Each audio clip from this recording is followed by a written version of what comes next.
Hello and welcome back to One Trick Mind with me, Raptor. And me, Michael. And today we're going through the last episode of Starfleet Academy, 300th Night. And yeah, this one I'm a bit split on for various reasons, but I think I'll let Michael go first. So what did you think? Again, I am also a little torn on it, but I am leaning towards the side of I actually liked it a pretty decent amount. I like that there was a very strong emotional core to the episode with Caleb finding his mom and coming closer to his friends, them kind of really being there for him. I like the reintroduction of the Omega particle as a thing, even though I had some issue with the last little bit of the episode where it's used as like a giant barricade to all of Federation space. I have some problems with that as well. But again, I mean, I'll get into that when we get to it. But I also really liked in this episode that after the previous episode where Sam grows up for 17 years with the Doctor as her father, she feels genuinely different to how she has been previously on this show. And I actually really like that they were smart enough to realize that that kind of experience would have changed her as a person. A little frustrated at the lack of use for Jaden and Tarima. I figured if they were going to bring in the rest of the cadets to help out Caleb, I think they should have just all been there personally, rather than Jaden and Tarima just being on the ship and not allowed to do anything. I assume they'll do something on the ship in the finale. Probably. And even though it's clear that Caleb's mom, Anisha, hates the Federation, she hates Starfleet, is borderline horrified that her son has anything to do with them. I like that even though that's the case, she still went out of her way to save the other cadets and help him in those final moments of the episode. I thought that was actually a little less predictable for her character than I had expected. Yeah.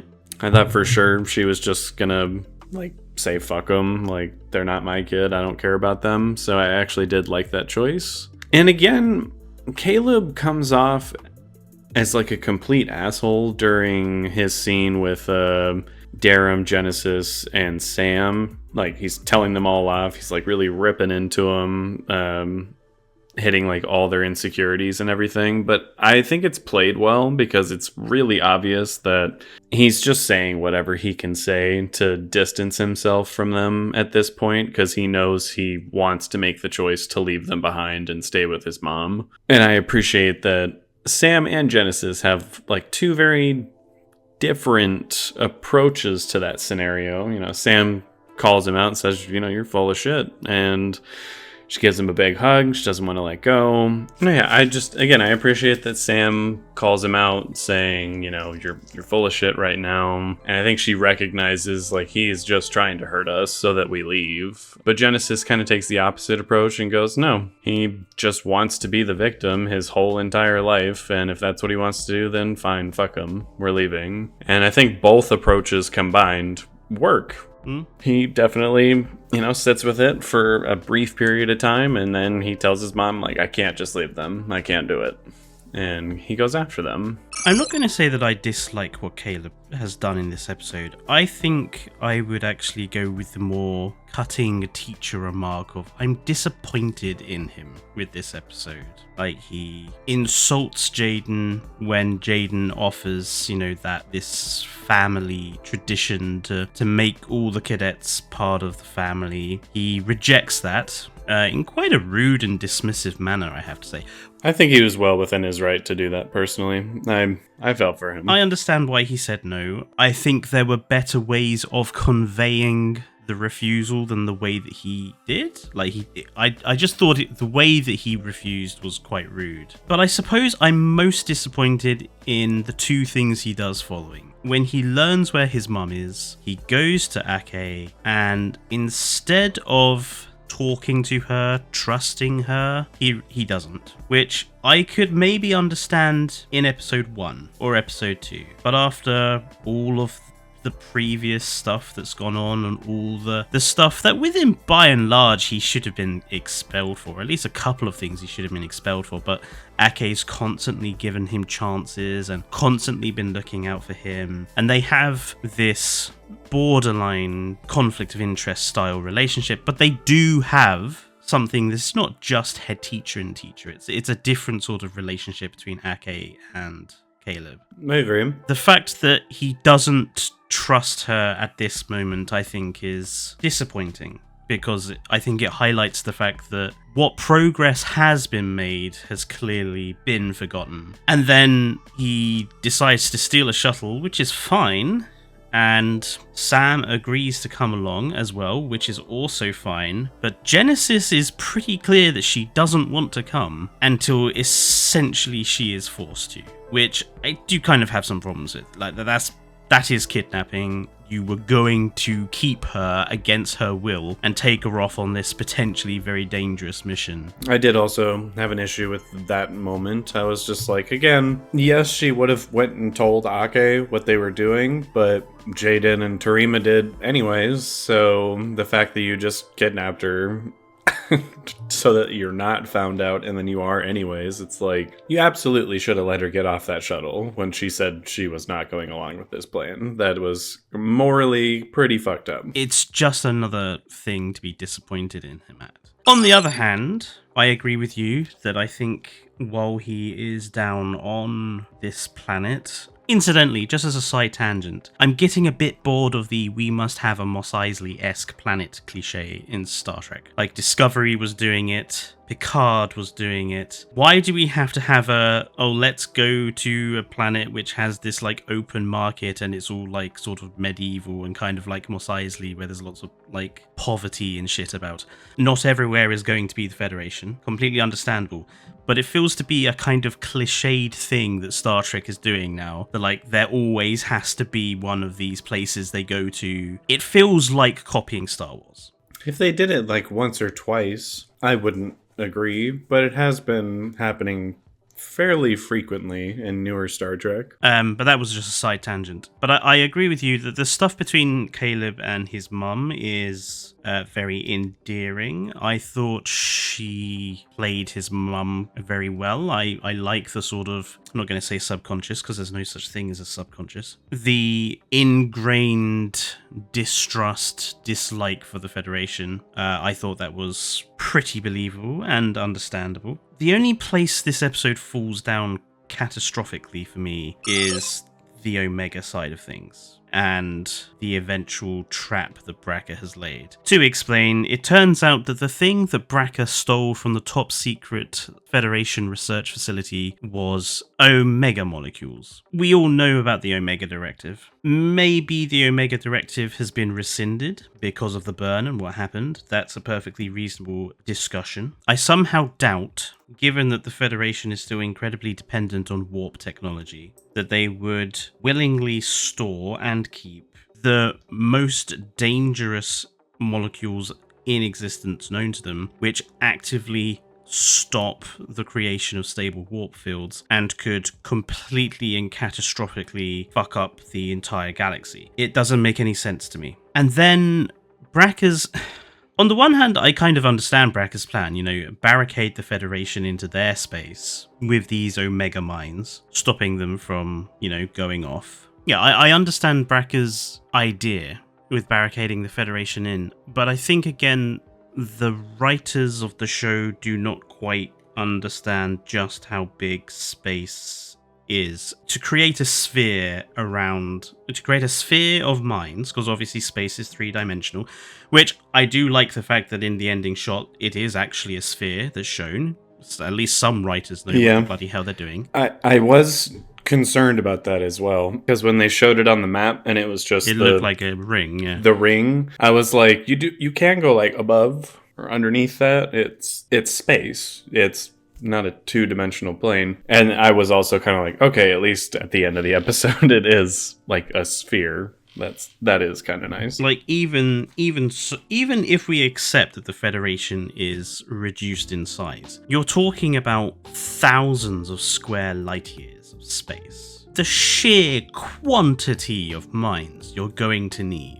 to cover an area that large, you're talking a ridiculous, almost economically unviable amount. I do agree with that. I'm like, it's a bit of a stretch. Then to deploy them, you're going to need probably hundreds of starships, deploying them for a prolonged period of time, which is the sort of thing that would be noticed. And as we know with the way that this minefield works, in that they all create an energy signature to connect to each other, so they're kind of like the self-replicating mines in DS9. You have to wait for them all to be in place before you can activate the field. You'd kind of be obvious what you were doing. I just don't buy the plan. If he had the sort of resources and the ships to deploy a minefield around the entirety of Federation space, he probably had enough ships to just fucking invade the place and go after Earth in the first place.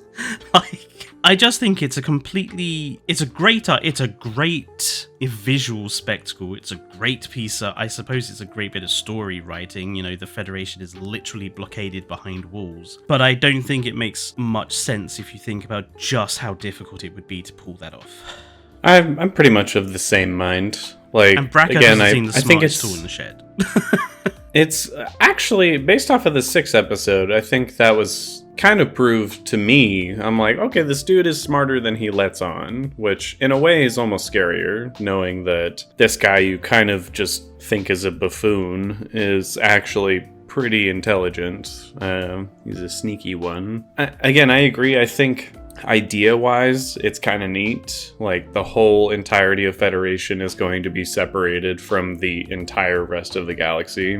The sheer amount of damage that would do to everyone stuck inside at that point, I think, is pretty astounding and is pretty interesting. But I'm also just like, I don't see how you were able to do this. Like, that's kind of crazy. Even if they weren't actively searching specifically for the Omega mines, like, someone had to have noticed at some point, like, we just had a Venari Rawl ship fly through and drop something off. They're not exactly subtle starships, are they?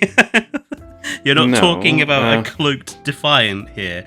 These Venari Rawl starships are pretty obvious. I'm not quite with it, but it's not so offensively ridiculous to me that I can't go along with the storyline. To me, this is not as bad as season 3 of Picard. Like, oh, we've been building up the changelings and potentially maybe the Pa-Wraith or something. We don't really know. And it's the Borg. Great. Again. Okay, sure. Let's just do that for the 8 millionth time. Cool. I love it. It's not so offensively bad or stupid or played out to me that I'm not willing to go along with this, but it does make me go, I don't think you could do that. But you did, so moving on. Yeah. We'll see what you do with this. Yeah, we'll see how they get out of this, because inevitably they will get out of this. So yeah, I was like, there's definitely no way this plan is going to work, considering there's at least one more season. There's supposed to be 4 seasons altogether. These cadets obviously have to make it back to their other fellow cadets, I'm assuming by the end of the next episode, and not a cliffhanger in between seasons kind of thing. They're gonna figure this out. How? I'm not really sure. They're gonna have to come up with something. They're gonna have to come up with something bloody good. I'm actually surprised that we didn't see BRAKKA in this episode. I'm surprised we didn't see Thok in this episode. Yeah, like they've left her behind on Beta Z with the rest of the cadets. She's gonna be pissed that she's missed this. Like a big thing, yeah. She's definitely gonna be angry. So you're not leaving me behind like that ever again. I suspect we didn't see BRAKKA because they're saving him for some sort of ultimate confrontation in the next episode. And I suspect there's definitely going to be a reveal with Caleb's mom. I did not buy the moment when he's like, so you rejoin the Venari Rawl, and she was just like, no, of course not. Yeah, like, it wasn't I would very never convincing. join them again. It wasn't I was very like, convincing. girl, So, I don't believe you. I do not believe you, but okay, sure, whatever you say. I mean, BRAKKA literally breaks you out of jail, and he hasn't called in that favor at all. Like, you're not working for him, you're doing anything for him, really? Well, again, she said, oh, I faked my death during the escape. And I was like, he specifically said she got off of Goja 5, meaning he knows you're alive. Yeah. So I'm pretty damn sure you are lying. Like, she made a point of also saying that they were following her. So it's really clearly obvious that they know she's alive. Yeah, so I don't believe you, Miss Muir. I do not believe you. Even though it's moderately predictable, I suspect in the finale, this big reveal is going to happen where she's like, yeah, I've been working with him this whole time. And As she an is ultimate going to revenge against the Federation. I mean, that's probably her reasoning for it. His reasoning, I suspect there's more to his reasoning than he's been letting on, aside from the Federation makes my life difficult. Like, I feel like you've got some personal stakes in this situation that you haven't shared with us yet, but we'll see. Hers, I think, is entirely personal. You took me away from my son and put me in prison for 14 years until he broke me out. So I think it would make sense for her character to be like, oh no, yeah, I'm working with him so we can fuck over the Federation as much as possible.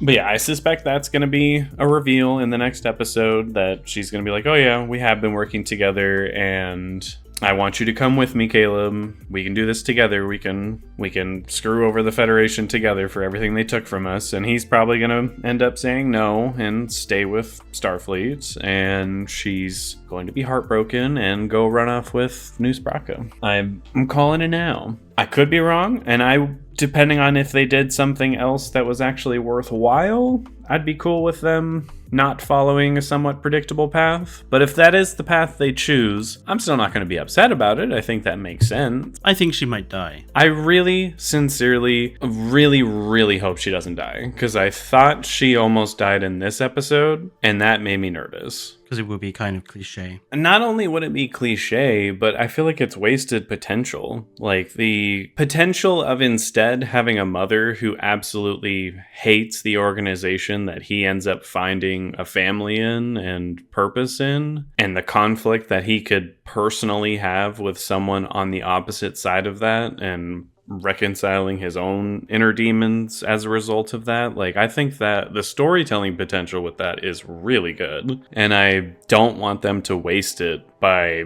just killing her off so he has literally no other better option than Starfleet at that point. I think it's way more interesting the other way around, if they keep her alive. Because I was worried in this episode that they had killed her when she got shot. I was like, please tell me we're not wasting this. Like, don't tell me we're wasting this, please. And luckily, she wasn't killed, which gives me hope that they are not going to waste it. Well, but we'll see. We'll see what happens in the last episode and how the Federation gets out of this. I mean, as attacks on the Federation go, it's potentially one of the more interesting. So I'm willing to give the final episode a chance to see what they do with it. I hope they do something good with it and it's not a magic MacGuffin of the week fixes the problem. But we will see. Let us know down in the comments what you think about this particular episode, and obviously we will reply to them. And just wanted to say thank you for those folks who are watching our videos and commenting. We appreciate that. And obviously subscribe if you're new to the channel to hear more of our thoughts on not just Starfleet Academy, but once the show ends, other Star Trek stuff. But yeah, until then, it is goodbye from me. And goodbye from me.